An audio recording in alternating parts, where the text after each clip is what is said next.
On my birthday, my husband uttered words that cut deeper than any knife. Cake? No need for it. Go ahead and toss it out. His callousness didn't end there. He whisked away on a trip with his mistress. I had clung to hope, hoping this occasion would mark a turning point for us. But alas, my hopes were dashed. I really don't think I can continue living with you anymore, I asserted. Understood, he replied coolly. In that case, I'll do as you said, throw out the cake, and I'll throw out something else that's important to you as well. With a chilling resolve, he continued, prepare yourself because I'm going to discard the thing that is most unnecessary to me. My name is Sarah, a 28-year-old office worker. My husband, Bob, also toils away in an office, albeit a different one. Our union is childless. Bob and I crossed paths a year ago at a party hosted by a senior colleague. Inwardly plain, a tad overweight, and introverted, I stood at the fringes of the gathering, engrossed in comic books. An indoor pursuit that matched my solitary disposition. Amidst the chatter, Bob, the epitome of charm and charisma, engaged me in conversation. He regaled me with tales of his travels and passion for vintage vinyl records, a captivating exchange that left me spellbound. As the evening waned, Bob requested my contact information, a gesture that caught me off guard. The following day, a message arrived, propelling us into a whirlwind of dates and burgeoning affection. 3 months later, he knelt before me, professing his love and sealing our fate with a ring. Marriage, I believed, would be the gateway to bliss. Yet reality proved cruel. Bob's demeanor shifted drastically post-nuptials.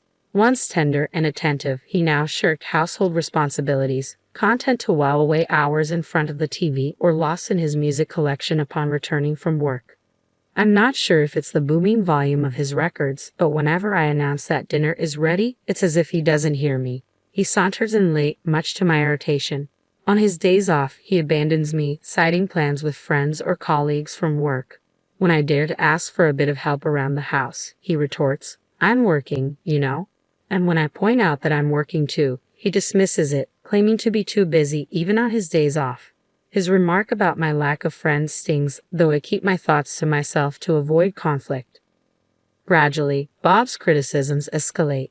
He belittles my cooking and cleaning, eventually resorting to insults like, you should be grateful that a catch like me married someone as plain and overweight as you.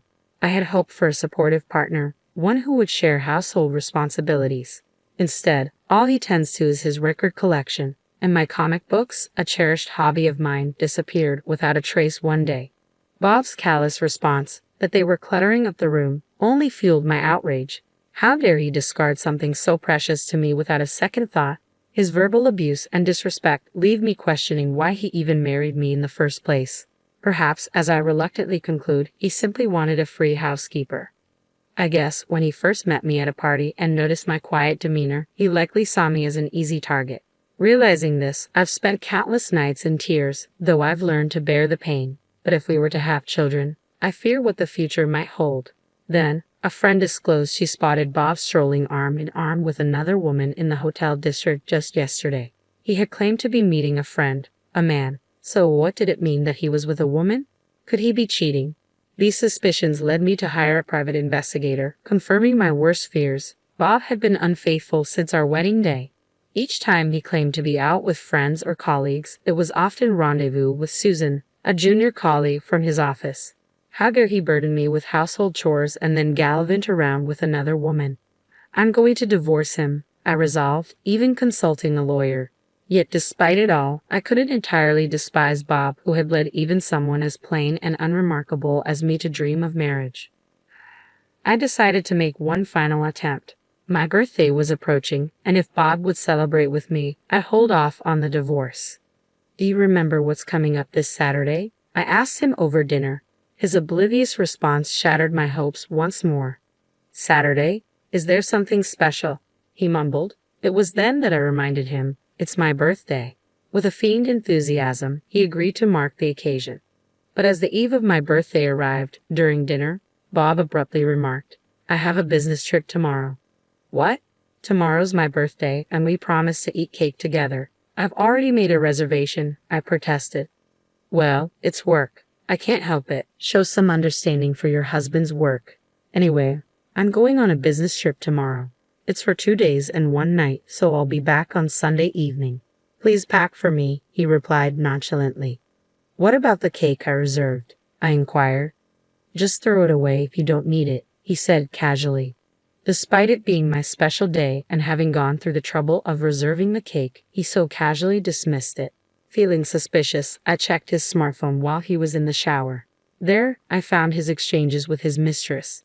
Shall we go somewhere on a trip this Saturday for 2 days and one night? Sounds good. I want to go camping. How about it? Then I'll make a reservation at a lodge. Are you sure your wife hasn't found out? Are you okay? I'm okay. She's oblivious. Actually, this Saturday is Sarah's birthday.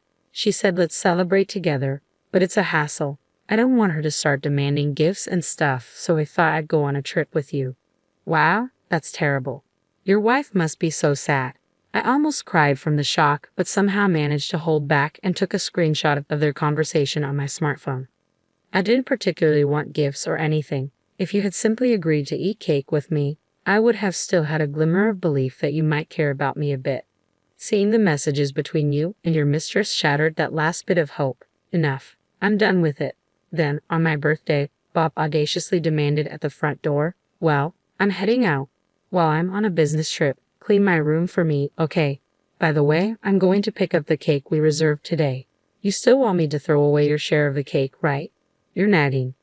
I replied, it's fine. Understood. I'll clean your room and I'll throw away anything that I think you don't need anymore. That's okay with you, right? Yeah, it's fine. I'm heading out now, Bob affirmed, and with that, he left for what he claimed to be a business trip but was, in reality, a getaway with his mistress. Remembering our conversation, I asked, is it okay if I throw away anything I think you don't need? Yeah, it's fine, he had responded. I recorded our exchange on a voice recorder, ensuring there was no taking it back now. Once inside Bob's room, I diligently cleaned, vacuuming and wiping the windows. Then, I began disposing of the unwanted items, old clothes, piles of stationery, and even Bob's cherished record collection. It had taken quite a bit of money and effort for him to amass those records, but it was time to let go. I packed everything up and stowed it in the storeroom before placing the filled-up divorce papers on a living room table and leaving the house. Now, it was my birthday, and I intended to enjoy it to the fullest. I picked up the reserved cake, then booked a room in a luxury hotel I had always wanted to visit.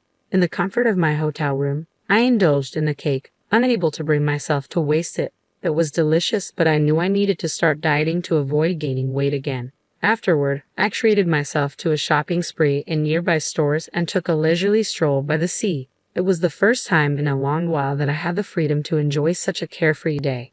Just as I was relishing this newfound freedom, I received a call from Bob on Sunday night. Where the heck are you? I got back from my business trip, and you're not home, and there's no dinner ready? He barked. I sighed, annoyed at his intrusion into my tranquil hotel stay. Well, I'm staying in a hotel for a bit for reasons. There's a lovely scene nearby. Would you like me to send you a picture? I don't care about that. Why are you in a hotel? Where's my dinner? Also, I found divorce papers. What's going on? He demanded. If there are divorce papers, you should know what to do, right? Just sign your name on it and take it to the city hall. So you want a divorce? I retorted. Are you planning to make a paper airplane with it? You can't be that stupid. Just sign your name on it and take it to the city hall. So you want a divorce? I replied, frustration seeping into my tone. Honestly, I'm sick and tired of it. Bob just leaves me alone to plan his day off, and he never helps me with the household chores. From the very beginning, the first thing he does when he calls me is get mad because I haven't prepared dinner, I stated, bewildered. I thought it was unbelievable. What's up with that? When I entered the room, my cherished collection of records was nowhere to be found. What happened? Bob's voice rose sharply. I threw away the records, I admitted. You threw them away? Are you kidding me? Why? You knew I cherished those. Bob's anger escalated. But Bob, you told me before your business trip that I could throw away anything I deemed unnecessary. You said it was okay, so I did. I even have our conversation recorded. Wanna listen? I offered. And besides, you also threw away my beloved comics, didn't you? That's unfair. Anyway, don't just drop divorce papers on me and leave. Let's meet and talk for once, Bob proposed. Reluctantly, a few days later, I found myself at the lawyer's office with Bob. Seeing him in shabby clothes and with unkempt hair, I couldn't help but wonder why I had ever liked such a person. I'm glad I had worried about how I would feel if I no longer wanted to divorce after seeing Bob again. But it seems that was needless worry, I thought to myself. As the discussion began, I asserted, I'll say this first. I haven't changed my mind about wanting to divorce. This is the amount I want as alimony. When I stated the figure, Bob's reaction was explosive. $30 million, Sarah? That's way too much. Just because he didn't help with the housework, I questioned internally, bewildered by his reaction. But that wasn't all. You've also constantly insulted me, calling me fat and plain. And worst of all, this. I paused, pulling out evidence of infidelity that I had uncovered through a detective agency. I also showed him the screenshot of our smartphone conversation. You've been cheating since we got married, even on my birthday, lying about a business trip to go on a vacation with your mistress. Considering all this, $30 million is still not enough, I declared. Sarah, did you know about the affair? Bob's face turned pale. Yes, did you think I didn't notice because I'm dense? I retorted. And you threw away my beloved comics, remember? But that's because you threw away my records, Bob protested. Oh, the records? I lied about throwing them away, I confess, surprising Bob. Actually, I thought about it, but I felt it would be too cruel. They're stored in the back of the storeroom. What? Bob's relief was palpable. Why are you looking so relieved? The fact that you threw away my comics hasn't changed, so you should compensate for that. And about the cake, you said to throw it away. But I couldn't disrespect food, so I ate both portions, I continued. So, you didn't throw away anything. Bob sought confirmation.